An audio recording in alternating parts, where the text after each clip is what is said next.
अस्सलाम वालेकुम रहमतुल्लाह।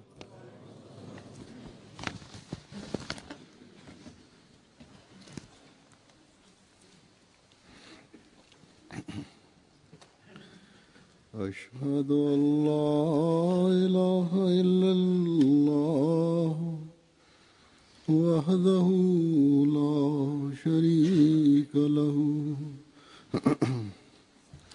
वअशहदु अन्ना मुहम्मदन अब्दुहु व रसूलुहु अम्मा बादु फ़अऊज़ु बिल्लाहि मिनश शैतानिर रजीम बिस्मिल्लाहिर रहमानिर रहीम अल्हम्दुलिल्लाहि रब्बिल आलमीन अर्रहमानिर रहीम मालिकि यौमिद्दीन इय्याका नअबुदु व इय्याका नस्तईन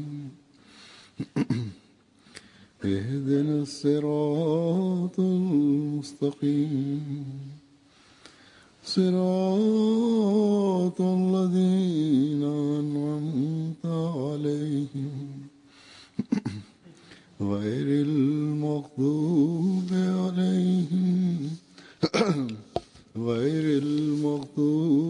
عليهم ولا الضالين।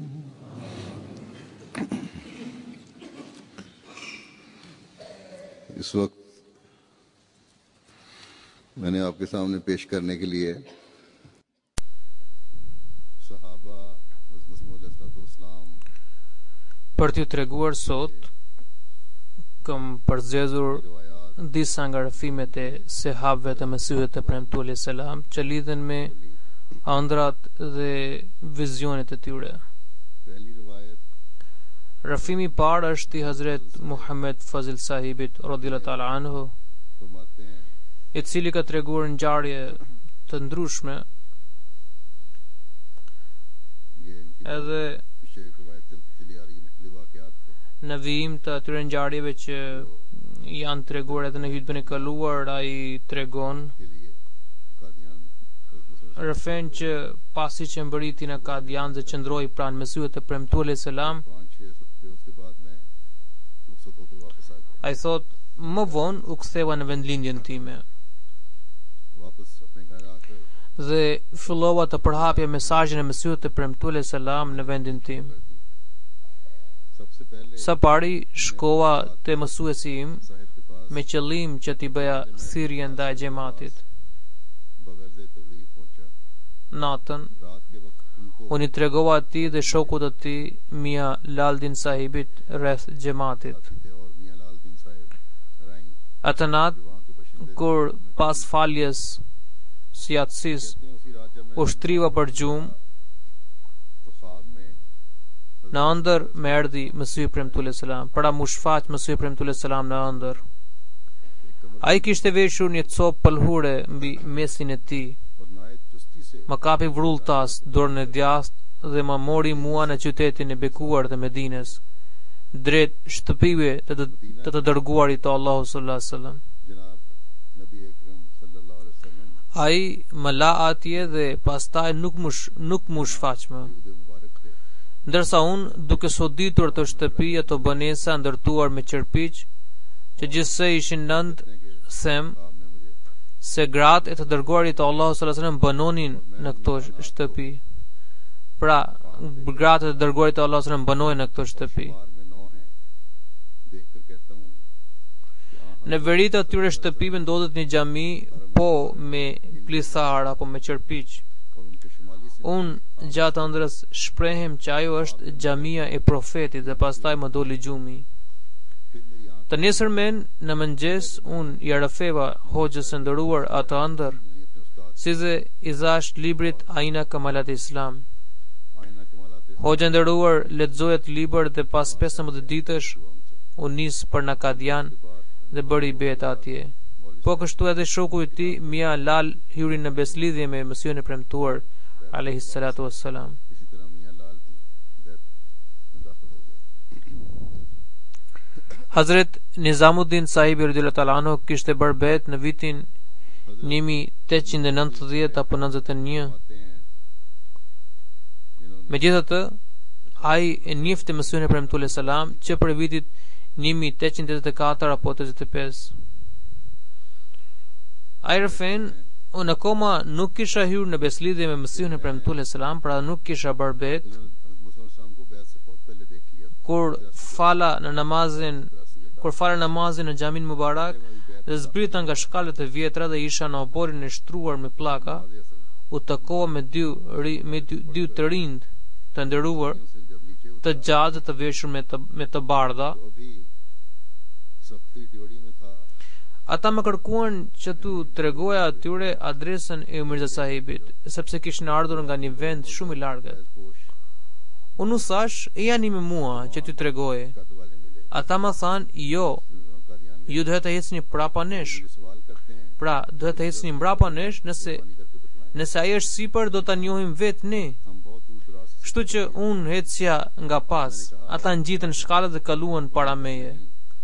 Aty po bëhen një kuvent dhe Mesih premtuar selam kishte hequr qallmën dhe ishte ulur me qetësi, पीछे हो लिया। pra në mënyrë normale. आगे आगे सीढ़ियां चढ़ते हुए चले। Po sa hyn brenda, njëri prej tyre e pyeti, a ju jeni Ghulam Ahmed? हज़रत मुसलमान Ai alayhis salam ju përgjigj, po. मुबारक सर से उतार Atëherë ky I ri e pyeti, a keni deklaruar se jeni Mesi I premtuar? एक शख्स ने Huzuri pohi edhe këtë. जाते ही पूछा कि आपका नाम Atëherë në rast të parë pranojeni selamin e të dërguarit të Allahu sallallahu alaihi wasallam dhe pastaj selamin tim. ये माउद का है।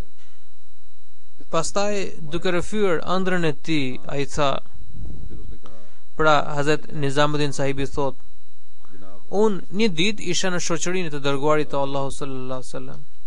Dhe pejgamberi sallallahu alaihi wasallam kishte vënë dorën e tij mbi supin e djathtë të Mesihut të premtuar alayhis salam. और मैं फलां Dhe tha, hadha Mesih, dhe më thënë kjo është Mesih, pranojini atë dhe bëjni selamin tim. कंधे पर था। Hazret Nizamuddin Sahibi I cili për afen këtë tregon, unë u rëqetha duke parë këtë. फलां दिन Dhe shkova në xhamin Al-Aqsa dhe I luta Zotit me përmallim dhe nga shërim të thellë, që prej asaj nate mora si hariqe nga më të bukurat. कंधे पर था। यानी Për të shënuar të gjitha ato ëndra duhen letra si fush. और आ हज़रत सल्लल्लाहु अलैहि Më poshtë, por afe vetëm ëndrën time të fundit, e cila më shtyu për të bërë bet. Ai tregon, unë pash në ëndër वसल्लम तब मेरे दिल में që një lumë gjerësia e të cilit arrinte po thua 1.5 kilometra, dhe më thënë një milje, kalonte nga lindja drejt perëndimit. Aqsa में बहुत ज़ाहिर Uji është tejet I kthjellët. अल्लाह के सदके अल्लाह ताला के कुर्बान कि कैसे जल्दी उस Uji është tejet I kthjellët. Ashtu इस आजिज़ गुनाहगार को siç një poet persian ka thënë, इशारत दें Musaffa ham tu chashme niz bina, Musaffa ham tu az khalvat nashina.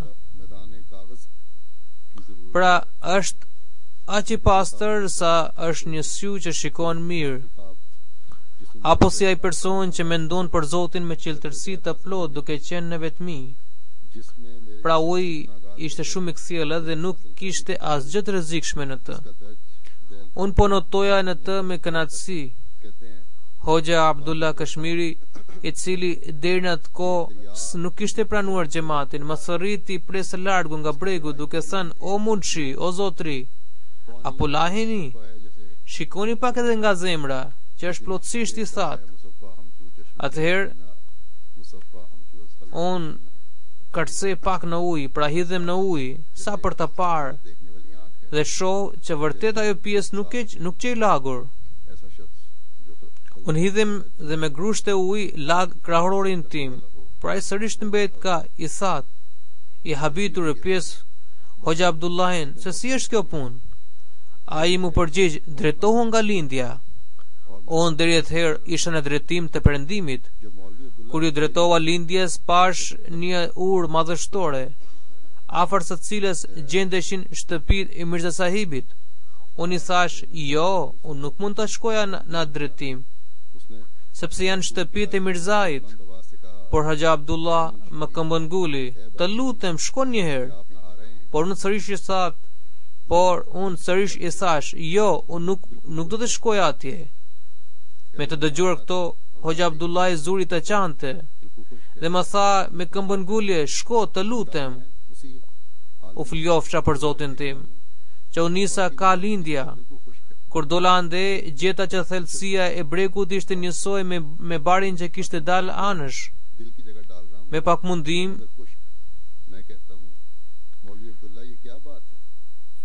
mundim dola në breg dhe fshiva ujin nga trupi. Por pjesa e gjoksit, cila përpara nuk po lage, tashmë i qëndronte aq shumë ujë sikur aty dilte një burim që nuk shtere. Me këto pamje më doli gjumi. Unë po atë natë bëra bet dhe kështu më pre zemra. Hazret Khairuddin Sahibi radhiyallahu ta'ala anhu, i biri i Zotri Mustekim Sahibit, i cili kishte hyrë në xhamat në vitin 1906, duke rrëfyer ëndrrën e tij, tregon: kam parë edhe këtë ëndër që Mesihu premtuar selam udhëhoqi namazin e xumas ashtu siç bëhet falja e Bajramit. Ai mori Kur'an dhe hyri në një dhomë që ndodhe në anën e djathtë të xhamis. Pasti hyrën edhe 4 sik, pra sik janë pjestarët e fes sik dhe mbajnë qalën. Pra pasti hyrën edhe 4 sik, pra ndjekësit e fes sike. Ata ishin në rroba të pista dhe ka gjasa që kishin edhe ndonjë armë me vete. Edhe pse ajo nuk duke. Atëherë më ra ndërmend që ndoshta do të qellonin mbi Mesihun e premtuar alayhis salam. Huzuri ishte ulur në një karrige ndërsa Kur'anin e kishte vënë si për tavolinës dhe e lexonte. Ata 4 sikë dëgjonin me vëmendje. Pas pak ata dolën jashtë, syt u derdhnin lot dhe ata i fshihnin vazhdimisht. Mua mu duk se ata ishin të jetë të mallëngjuar dhe ishin bërë ndjekës të tij. Ata gjithashtu thoshin në gjuhën penjabe që ky pa arsye nuk kërkon kontribute, gjë që tregon se ata ishin bërë ahmedian.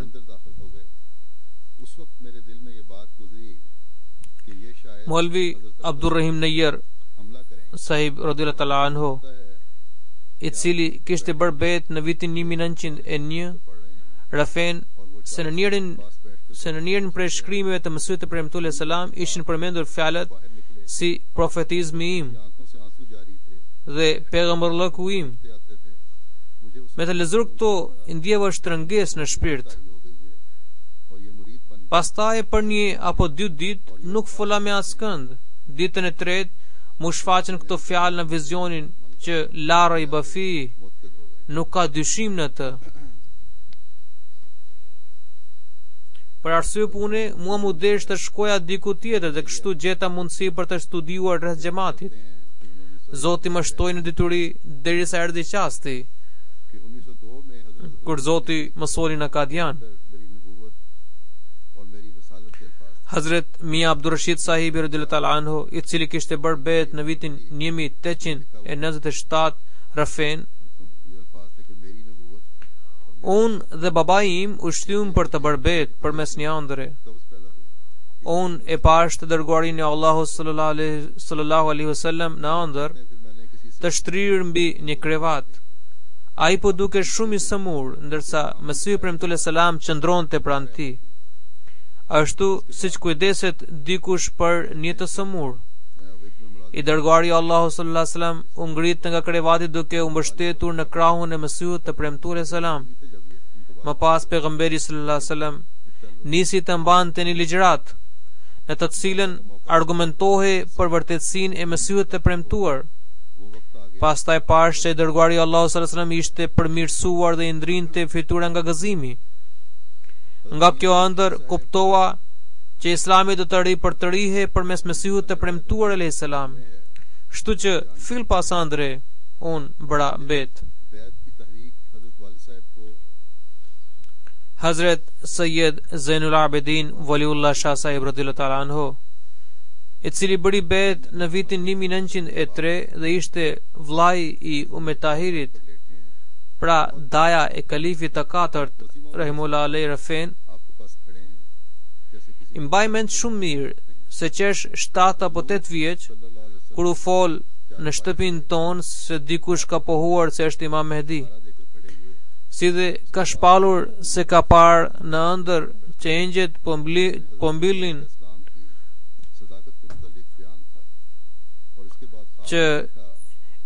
po mbyllin bimat të zeza në Punjab, duke quajtur bimat e murtajas.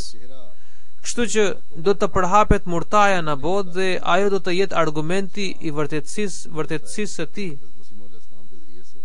Atëherë ne jetonim në krahinën Rëja dhe babai ynë ishte mjeku kryesor i spitalit. Gjatë kësaj kohe pash një ëndër që dikush na njoftoi se vinte gjyshi ynë në shtëpi. Pra ne dolëm jashtë e nxitim thi për të pritur atë. Nga lindja e murit rrethues të spitalit pash gjyshin hipur në një karrocë. Kishte vënë një qallën jeshile me fytyrë të bëshme. Kishte ngjur kafe të bardhë, madje edhe mjekra ishte e thinjur.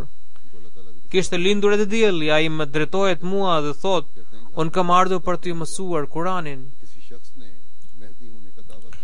Ato ditë pash edhe një ëndër tjetër, shoh xhamin e qytetit dhe dera e saj mbante mishkrimin e shahadetit. Por me sa mbaj mend fjalët i ishin zbehur. Atëherë vjen imami i kohës dhe hyn në xhami, edhe unë e shoqëroj atij. Edhe unë i shoqëroj atij. Reshtet e xhamatit nuk ishin të drejta dhe ai i drejtonte. Ne nuk qem Ahmedian atëherë. Aso kohë flite hap tazi që muslimanët janë devijuar dhe përqar. Është fundi i shekullit 18 dhe kjo është kohë përputhet me periudhën kur duhet të vinte Imam Mehdiu alayhis salam. Dhe pas tij do të vijë edhe Isa alayhis salam. Pra edhe atëherë kjo ishte akide e hapur se Isa i biri i Meriemës dhe Imam Mehdiu do të jenë dy persona të ndryshëm.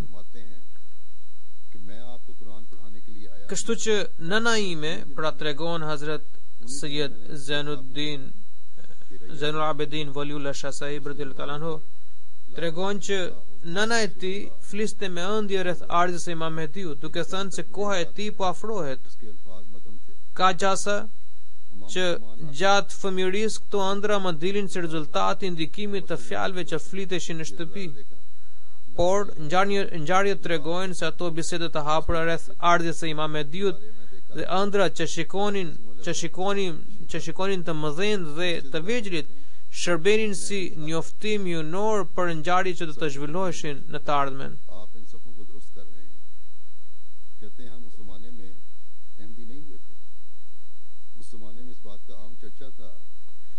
Pra e gjithë familja e doktor Abdus Sattar Shah Sahibit radhiyallahu anhu pranoi xhamatin dhe shënoi progres të jashtëzakonshëm në përullësi dhe sinqeritet.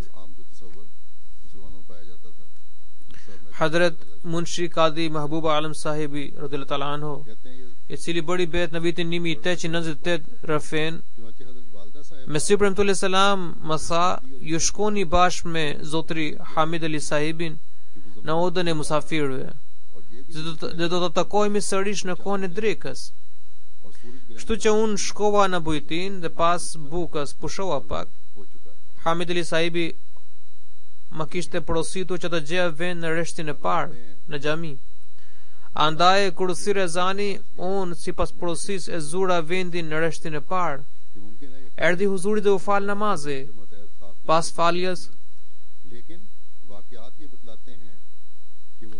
faljes huzuri mu drejtua mua dhe pyeti: "Kur do të shkoni ju?" Unë i thash: "Huzur, dua të qëndroj këtu 1-2 ditë." Huzuri më sugjeroi duhet të qëndruar së paku 3 ditë. Të nesërmen në kohën e drekës i bëra kërkesë huzurit për betin, ndërsa huzuri më tha: "Jo tani. Të paktën qëndroni këtu për pak kohë. Njihuni me gjendjen tonë, pastaj vendosni rreth betit." Por unë që natën e parë pash një ëndër në bujtinën e musafirëve. Pra këto janë udhëzime për Zotit të lartësuar. Disa kujtojnë se njerëzit në atë kohë pranonin xhamatin pa hulumtuar kur gjë, si dhe gjoja Mesih premtues selam ngutën në marrjen e betit. E vërteta është që Mesih premtues selam nuk pranonte betin e dikujt, derisa nuk siguronte vetë se këtij personi i është mbushur mendja tashmë rreth vërtetësisë së tij. Ai rëfen pash një ëndër që ka zbritur një dritë të ndritshme nga qielli.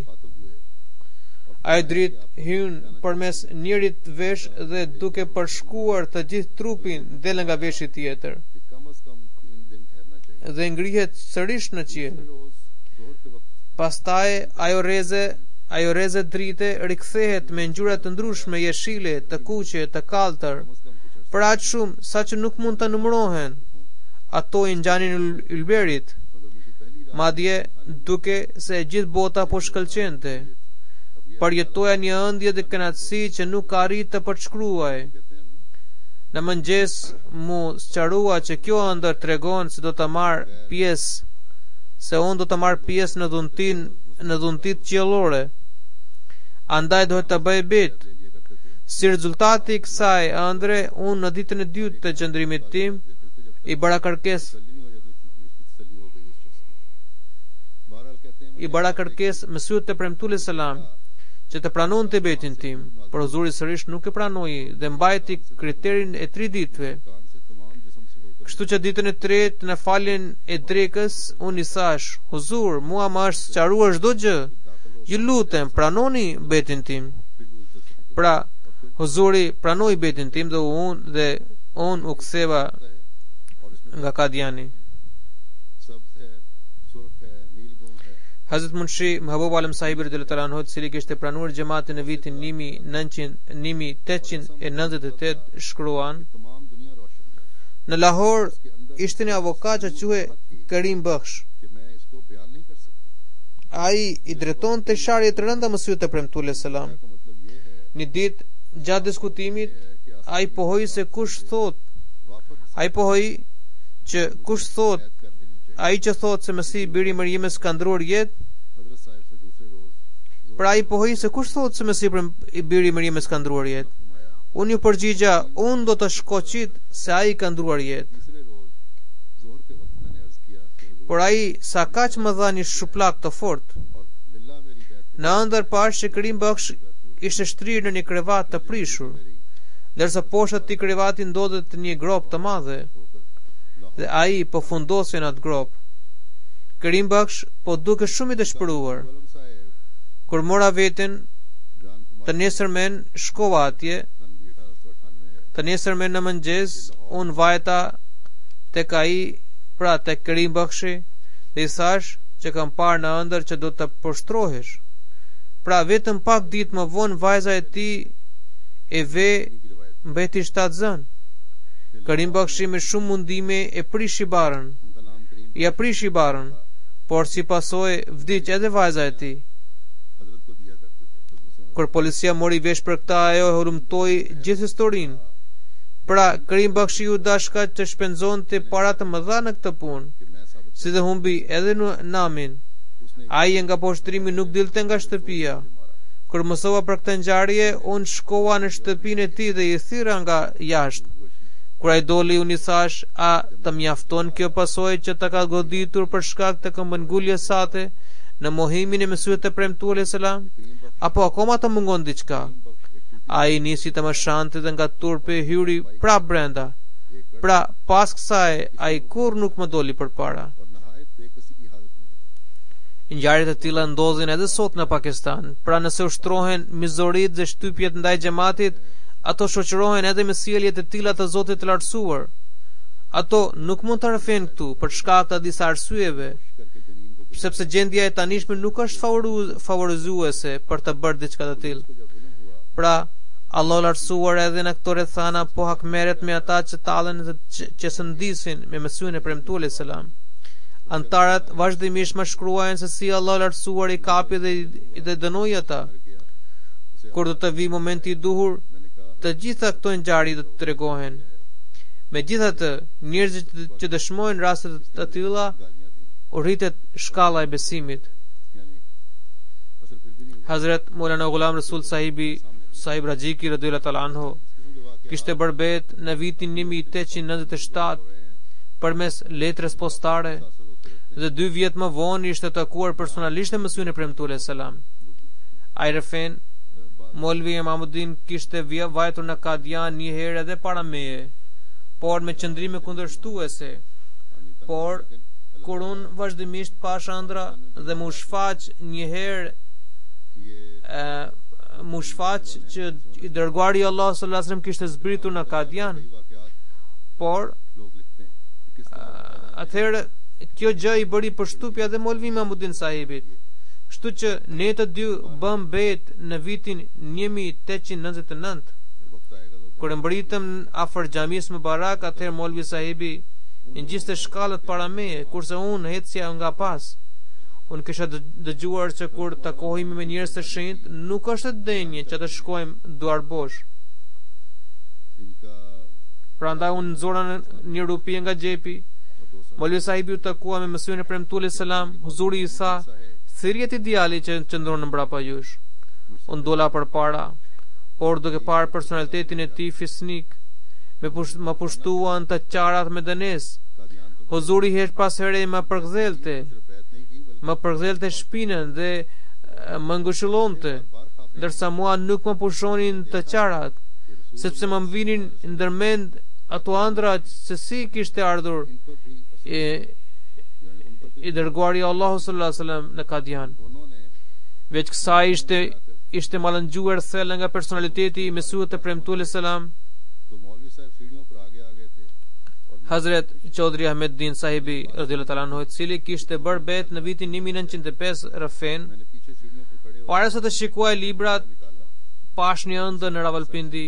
Para se të shikoante librat e mësuesit të premtuar selam, kishte parë një ëndër. Dhe thot, dhe mu shfaq një varë që i ngjante varit e data Ganj Bakhsh sahibit. Mua mu duk gjoja ai ishte vari të dërguarit të Allahu sallallahu alaihi wasallam, e rrethuar nga parmak argjendi. Një njeri mbante kuror lulesh, kur ai i afroi duart e tij me varrin, atëherë duart e përshkuan varrin, derisa mu duk se vuri atë kuror afër trupit të bekuar të profetit sallallahu alaihi wasallam. Pastaj shoh që një djalë 12 vjeçar del nga varri dhe në rast të parë më përqafon mua. Ai djali ngjante Mirza sahibit. Unë mendova se si mund të rikthehet pejgamberi sallallahu alaihi wasallam sërish në jetë kundër fjalëve të Zotit. Por më shkoi mendja që derisa Mirza sahibi pohon se ardhja e tij shërben vetëm për të pasqyruar rrezet shpirtërore të dërguarit të Allahu sallallahu alaihi wasallam. Dhe kështu më doli gjumi. Kjo ëndër më shtyu për të besuar Mirza sahibin si Imam Mehdi. Hazrat Meher Ghulam Hasan sahibi radhiyallahu ta'ala anhu, i cili pranoi xhamatin në vitin 1898 apo 99 rëfen, një vit para se të bëja bet, mu shfaq një ëndër. Ne qem Çekralvi atëherë dhe përpara qem Selefi. Në lagjën ton erdhi një person ahmedian, nga se e pandenim të përjashtuar nga rrethi i Islamit, andaj ne ndaluam të shkelte xhamin ton apo të mbushte ujë nga pusi. On në ëndër pash që në perëndim të pusit ton ishte vila e priftërinëve amerikan. Pash edhe një rrugë ka perëndimi në mes së cilës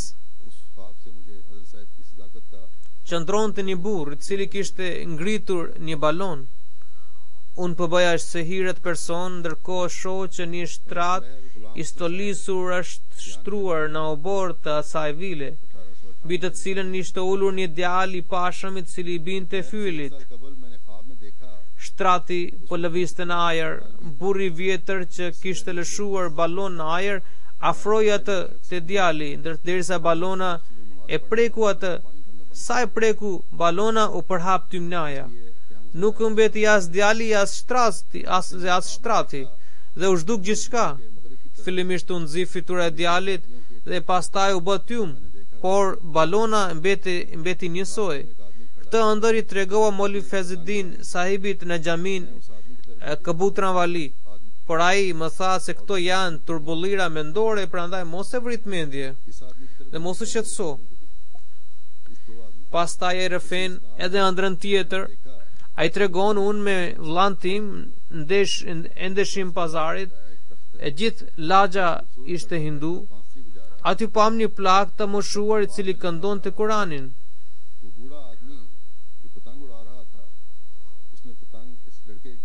Pra në ëndër shikon që ky bashkë me vllain e vet kalonte nga një lagje hindu, edhe aty kishin parë një plak të moshuar cili këndonte Kuranin. Kur u kthyem ne, ai akoma po e lexonte. Më ra ndërmend që sigurisht ai duhet të jetë një musliman besnik dhe njëri trim që lexon Kuranin në lagjen e hinduve. Pas betit, kur pash foton e Mesihut e Premtuar selam, gjeta që ai ishte i njëjti person që grinte balon dhe lexonte Kuran në ëndrat të mia. Hazret Meher Ghulam Hasan sahibi radhiyallahu anhu rëfen, një herë shkova në Kadian, huzuri më pyeti se si është gjendja e murtajës në Sialkot. Unë i tregova situatën se një ëndër time që jashtë shtëpisë sime qëndronin disa policë të armatosur. Huzuri më shpjegoi që shtëpia juaj do të mbrohet nga murtajët dhe Zoti është mbrojtësi juaj, kështu që nuk i preku murtaja. Hazret Sheikh Atab Muhammad sahibi rëfen, pas lindjes së djalit tim Abdul Haq, unë shkova në Kadian, kur qesh atje në ëndër pash që Huzuri alayhis salam po shëtiste në xhami, ndërsa aty gjendeshin valigje. Huzuri shënoi emrin tim në një regjistër me boje të kuqe dhe më porositi: "Thuaj Babu Fetedin sahibit se kësaj radhe më 13 dhjetor nuk do të kemi mbledhje." Kjo xhami akoma nuk ishte zgjeruar. Pastaj pash që 7 në punës ishin ulur afër derës së xhamisë të xhamisë Mubarak, ndërsa Huzuri më thërriti vetëm mua. Kur e pyeta Huzurin për kuptimin e kësaj ëndre, Huzuri më shpjegoi që 7 në punës do të bëhen Ahmedian. Hazret Mali Ghulam Hussein sahib Muhajir radhiyallahu anhu, i cili kishte bërë bet në vitin 1891 rëfen, në Rohtas dëgjonim librat, ilahie dhe poezit të tjera për vllajt ton. Ne qem shit, ghali dhe mbanim zi për vdekjen e Imam Husajnit radhiyallahu anhu, këndonim disa lutje të veçanta, disa herë dietarët tregonin fjalët e Imam Ghazalit dhe Sheh Atarit. Një ditë ai tha, nëse sot lind dikush si Imam Ghazali, autori i librit të famshëm Sirajus Salikin, atëherë do të takojmë atë. Edhe nëse na duhet të udhtojmë 100, 200 apo 400 milje. Rastisht në mbritën librat Todhihe Maram dhe Fath Islam. Këta libra na kishte sjell Baba Kutubdin nga Malerkotla. Ai kishte parë një ëndër që unë kisha shkuar në Sialkot dhe atje kam takuar me Mesihun e Premtuar selam. Atëherë realisht vendosa që të shkoja atje. Rrobat që kisha parë në ëndër si dhe dalja e tij pra të Mesihut e Premtuar selam ishin të njëjtë. Andaj me vete mora këtë libra, përfundimisht u takova edhe me Munshi Gulabdin sahibit.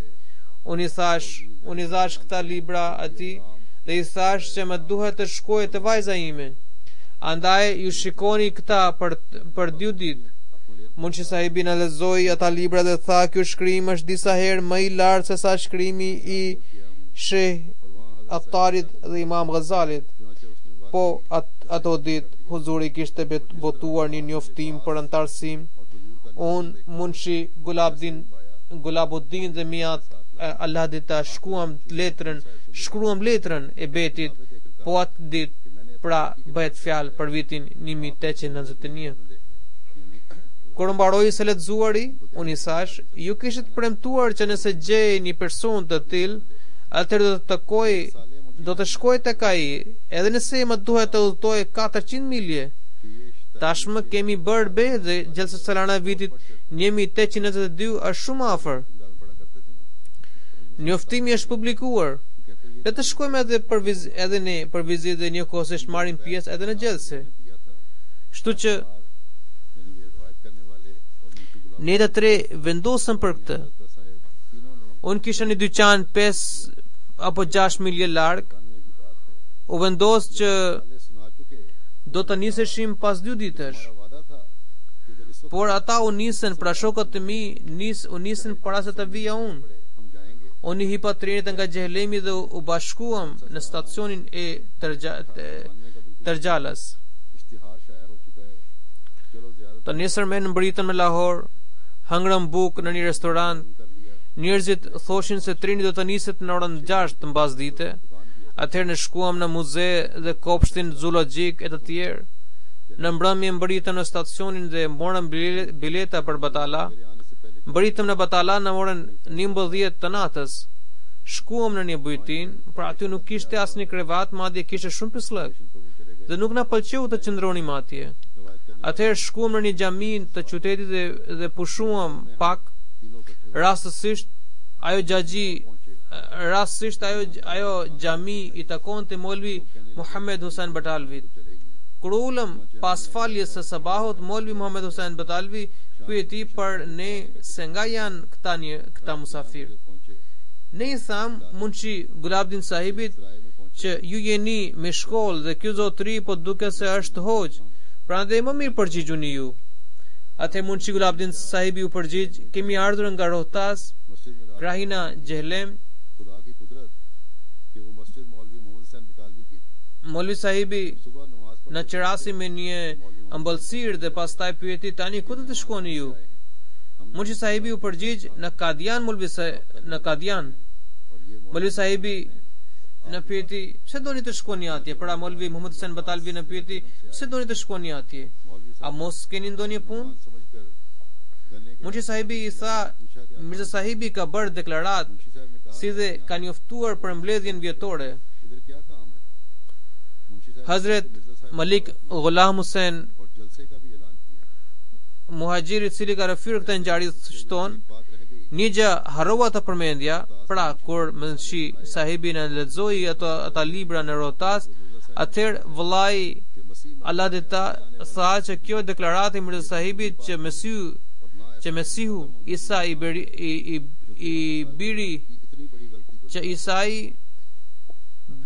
i Meriemës ka ndruar jetë dhe unë jam ai Mesi i cili duhet të vinte, nuk është një pohim i thjeshtë dhe një deklaratë e rëndomt.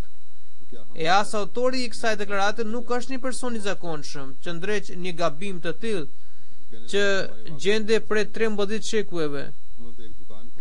Sidoqoftë, gjatë bisedës me Molvi Muhammed Hussein Batalvi, ai na tha, a jeni marrosur? Nëse Mirzai do të ishte i vërtet, atëherë a mos shkonim ne? Andaj kthehuni. Madje tha se Mirzai është i njohur im. Unë e njoh shumë mirë. Ka hapur një dyqan mashtrimi që nuk do të zgjatet shumë. Andaj ju më kot harxhoni parat tuaja dhe nuk ka asnjë dobi të shkoni atje. Shokët e mi heshtën kur dëgjuan këto fjalë. Unë thash, u harxhuam ato para. Që kishin për të shpenzuar. Tani do të shkojmë patjetër dhe nuk do të kthehemi prap atë. Dhe nuk do të kthehemi pa paratë. Ai pastaj në soli bukë dhe pas mëngjesores ne u nisëm për në Kadian me këmbë. Kur mbritën në Kadian, gjelsa ishte nisur.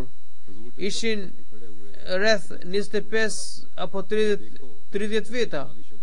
Gjelsa u mbahet afër një muri ku ishin vendosur derrasa, ndërsa të pranishmit ishin ulur në për rreshta. Por për buk ishte pilaf, buk dhe ëmbëlsira. Doktor Abdul Karim sahibi kujdesi për shtretër dhe vendin e fjetjes. Ai na tregoi edhe neve vendin për të fjetur. Të nesërmen pas mëngjesit morën pjesë në gjelsa në orën 10. Erdhi Hazrat Masih premtule selam. Ai herë përdorte festet turke apo e mbështillte me qallën, ndërsa kasula duke pak prej saj. Rozori qëndroi në skenë, unë u thash, pra në podium, unë u thash shokëve të mi, shikoni, a mund të gjejmë këtë fytyrë të ndryshme dhe të nurshme diku tjetër? Do të ishim fatkeq nëse besonin fjalët e Molvi Muhammed Hussein Batalvit. Hakim Abdus Samad sahibi, i cili kishte bërë bet në vitin 1905 duke përshkruar takimin e tij me Mësuesin e Premtuar selam për fen. Huzuri gjatë fjalimit të tij tha se Zoti më ka dërguar si Mësi i Premtuar ata të cilët për shkak të njohurisë së pamjaftueshme nuk mund të vendosin rreth meje, le të bëjnë këtë lutje her pas here, të cilën Zoti na ka mësuar në fjalët tona të 5 vakteve, në faljet tona të 5 vakteve. Pra, ihdina siratal mustaqim, siratal ladhina an'amta alehim.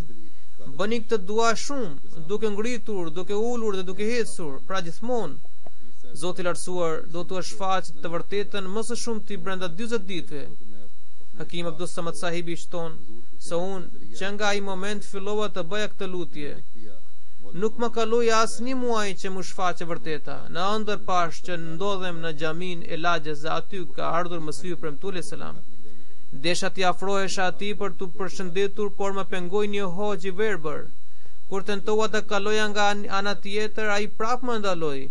Atëherën e tretë kur unë mundova të ecja para për t'i dhënë dorë Mësuit të Premtuar selam, ai sërish më ndaloi. Atëherë mu hipën nervat dhe ngrita dorën për të qelluar atë, por Huzuri më tha, jo, mos u zemroni dhe mos e qelloni. Unë i thash, Huzur, unë vetëm desha t'ju përshëndesja, ndërsa ky më pengon dhe pikërisht në atë çast më doli gjumi. Në mëngjes unë u rrëfeva ëndrrën time Mir Kasim Ali sahibit, Moli Mehbube më sahibit dhe Ustad Kadir Bak sahibit. Mir sahibi më kërkoi që të shkruaja atë, andaj unë e shënova në një letër. Pastaj ai më tha që në fund shkruani që unë e konsideroj këtë ëndër shkas për betin tim. Unë ashtu shkrova. Moli Mehbub Ahmed sahibi që nuk ishte ahmedian më tha se ti e njeh mirë baban tënd. Ai për asnjë qas nuk do të lejoj ty në shtëpi. Unë ju përgjigja, nuk kam asnjë frikë për ti. Kështu që Mësiu i Premtuar selam pranoi betin tim dhe më shkroi që juve ju pranohet beti. Edhe nëse dikush ju mësyn me sharje sa një mal, ju as mos e përfillni. Pra këto ishin disa nga ngjarjet që desha t'ju tregoja. Allah mund softe edhe pasardhësve të këtyre të parëve tan që të mbeten gjithmonë të lidhur ngushtë me xhamat dhe me besnikëri të plot. Allah në mund softe secilit prej nesh që të ecim përpara në besim dhe bindjen tonë. Këto ditë po bëhen përgatitje për zhvillimin e Xhalsës Salanës në Kadian. Inshallah që prej nesër aty nisë Xhalsa Salana, lutuni që Allah e bekoft të Xhalse dhe u mundsoft të gjithë pjesëmarrësve që të fitojnë gjithçka që është e mundshme nga bekimet e kësaj Xhalse. Do atu drejtohemi edhe atyre musafirëve që kanë shkuar atje nga nëmban botës, madje deri tani njerëzit nga pothuajse 21 vende të botës janë mbritur atje. Atyre do të them që të mundohen për të përmbushur qëllimin e këtij udhëtimi, pra të kalojnë kohën e tyre në lutje dhe nëse kanë mundësi të bëjnë lutje në ato vende të bekuara ku është lutur Mësihu i Premtuar selam. Ata duhet të bëjnë lutje më së shumti për progresin e zhvillimin e xhamatit, për mbrojtjen nga intriga dhe mizoritë e kundërshtarëve. Këto duhet të jenë lutjet tuaja më kryesore atje. Po kështu lutuni edhe për ummetin musliman. Allahu zoft ata në rrugën e drejtë. U prift të mbarë dhe u mundsoft të pranojnë imamin e kohës. Po kështu gjendja në disa shtete muslimane është shumë e rrezikshme, pra të vendeve të lindjes së mesme, sidomos të Sirisë. Muslimanët ahmedian më shkruajnë që situata është aq e vështirë dhe e tmerrshme që as nuk mund të imagjinohet duke qenë jashtë. Lutuni për të gjithë ata, në përgjithësi për të gjithë njerëzit, dhe sidomos për ahmedianët. Allahu i ruajt nga të gjitha rreziqet, vështirësitë dhe mundimet. Allahu u dhën të mend udhëheqësve të shtetit, si dhe popullit që kanë shpalur luftën ndaj njëri tjetrit, me qëllim që në vend të dhunës të zgjidhin mos marrëveshjet e tyre me gjaftotësi, dashamirësi dhe urtësi. nga situata e krijuar tentojnë të përfitojnë edhe forcat armiqësore ndaj islamit si element ekstremist, gjë e cila po përkeçson gjendjen në vend. Allah i shkatroft të dyja këto grupe me qëllim që përpjekjet e tyre dashakeqe për të njollosur islamin apo tentativat e gabuara të disa faktorëve të ashtu quajturve dashamirës të islamit të dështojnë dhe fytyra e vërtetë e islamit, të cilën po tregon xhamati musliman e media të shfaqet në botë me bukurinë e hirshin e saj. Allahu i bekoft dhe i begatoft dëshirat dhe përpjekjet tona dhe na mundsoft të shohim gjithë botën në flamurin e Muhamedit sallallahu alaihi wasallam. Andaj do t'ju them veçanërisht gjithë atyre që ndodhen atje për të marrë pjesë në xhelsa salanën e Indis të mbajnë parasysh posaçërisht këtë lutje.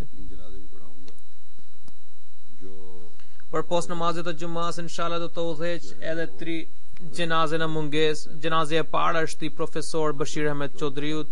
Ai ishte djali i Chodris Rajuddin Ahmed Sahib nga Lahori. Ai ndroi jetë më 2 nëntor pas një sëmundje të shkurtër në moshën 68 vjeçare. Inna lillahi wa inna ilaihi raji'un.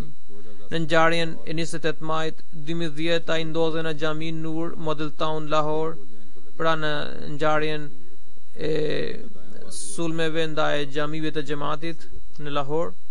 Kishte marrë shumë plumba dhe ishte plagosur rënd në atë incident.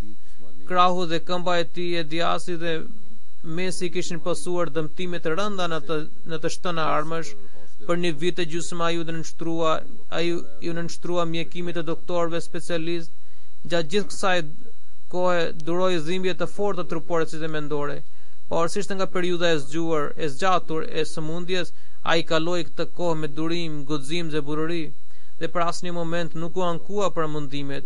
Kishte filluar të ecte, por siç ishte përcaktimi i Zotit, ai u nda nga jeta. Ishte shumë i kujdesshëm për namazet e tij dhe i përkushtuar ndaj Kuranit, që i përpikt ndaj namazeve dhe ushquar me dashuri ndaj Kuranit. Ishte njëri shumë i përulur dhe gjithmonë i gatshëm për aktivitetet e xhamatit, i brumosur me një dashuri të papërshkrueshme ndaj kalifatit.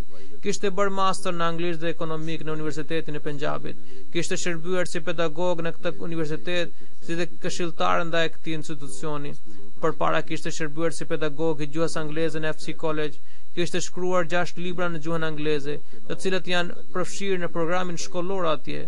Shkruante edhe poezinë anglisht, shërbeu në departamentin e Wakfenone dhe Tehrik e Jadid deri në nivelin krahinor. Për 20 vjet shtëpia e tij në Gulbergu përdor si qendra e namazit, kontribonte në të gjitha arkat dhe thirrje të ndryshme financiare, përveç bashkëshortes e ndjeri ka lënë pas 2 djemë dhe 5 vajza. Allahu dhënë të gjithëve sabër dhe durim dhe i lartësoft shkallat shpirtërore të ndjerit. Gjenazja e dytë i përket zotri Babar Ali Sahibit, i cili më 17 dhjetor 2012 u nda nga jeta në moshën 30 vjeçare, tragjikisht si pasojë e një aksidenti automobilistik. Inna lillahi wa inna ilaihi raji'un. Ai bashkë në përgjegjësinë e qarkut, zotri Sheikh Abdul Qadir Sahib vizitonte xhamatin e motociklet. Meqense kjo tragjedi ka ndodhur gjatë aktivitetet të xhamatit, prandaj ai është shahid. Kishin mbaruar inspektimin e xhamatit në orën 7 mbasdite dhe tashmë po ktheshin për shkak të dimrit. Kishte rënë mjegull e dendur dhe rruga ishte e ngushtë. Motocikleta e tij u përplas me një traktor që vinte nga krahu i kundërt dhe zotri Sheikh Abdul Qadir Sahibi të dy u plagosën rënd. Meqense ky vend është i pabanuar, prandaj njerëzit që erdhën pas pak kohe njoftuan policinë dhe e transferuan në spital. Babar Ali Sahibi, i cili ngiste motocikletën, kishte pasur plagë të rënda në gjokë dhe krahun e djathtë, prandaj duke mos duruar plagat e mara ai ndroi jetë. I ndjeri Rahmet Pas ishte njëri fisnik, punëtor i ndershëm dhe besnik, po kryente detyrën e vendosjes së saqeve të reja të mëtas në përgjemate me shumë interes. Baba i tij kishte ndruar jetë, qenin në vogëli. I ndjeri ka lënë pas nënën e moshuar dhe një motër të martuar. Allahu dhënë të afërmit të tij sabër dhe guxim. I ndjeri ishte antarësuar në sistemin e testamentit dhe është varrosur në Beheshti Makbara Kadian. Lutuni edhe për Abdul Qadir Sahibin, i cili është i plagosur rënd. Allahu i dhënë shërim të plotë dhe të shpejtë. Gjenazja e tretë të zonjës Rubina Zafar Sahibas. Ajo ishte bashorti i të ndjerit Mirza Zafar Ahmed Rahmet Pas, i cili u martirizua në ngjarjen e Lahorit. Ajo ndroi jetë më 30 orë 2012 pas një periudhe 2 vjeçare gjatë së cilës ajo i bëri ballë sëmundjes së kancerit. Inna lillahi wa inna ilaihi rajiun. Bashorti i tij ishte martirizuar më 28 maj 2010 në xhamin Betu Zikr. Ai duroi këtë tragjedi me shumë guxim dhe sabër. Kur u soll trupi i bashortit të saj në shtëpi, ai thoshte vetëm këto fjalë, që askush të mos qajë për martirizimin e tij. Ai u ndalonte çdo kënd që derte lot dhe i thoshte që duhet të pajtohemi me dëshirën e Zotit. Edhe pse syt i derdhnin lot, por tregoi një guxim dhe durim të pashembullt. U jepte zemër dhe kuraje edhe familjarëve të saj. Ajo ka qëndruar në Sierra Leone bashkë me baban e saj. Pas martesës, ajo shkoi në Japoni bashkë me bashkëshortin e saj dhe aty shërbeu si zëvendës kryetare dhe organizatës së grave në Tokyo, ndërsa në Këshillin Kombëtar ushtroi detyrën e sekretares për reformën dhe edukatën dhe realizoi shërbime të ndaj xhamatit. Mori pjesë në shumë aktivitete për përhapjen e xhamatit. Në vitin 2011 kishte ardhur këtu në Angli, edhe pse ishte sëmur, u tregua shumë e durueshme dhe guximtare. Allahu i lartësoft statusin. Ajo nuk kishte asnjë fëmijë.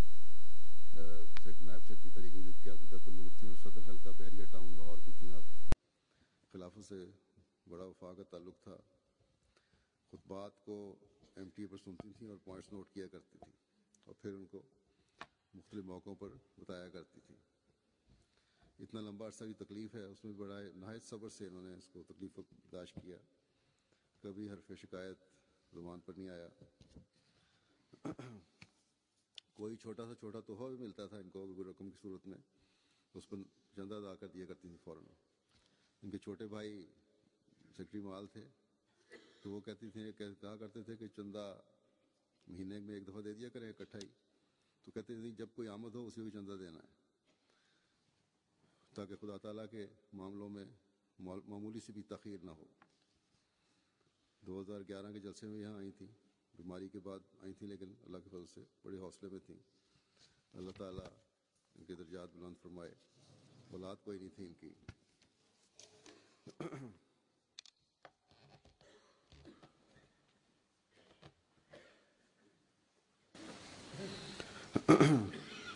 अल्हम्दुलिल्लाह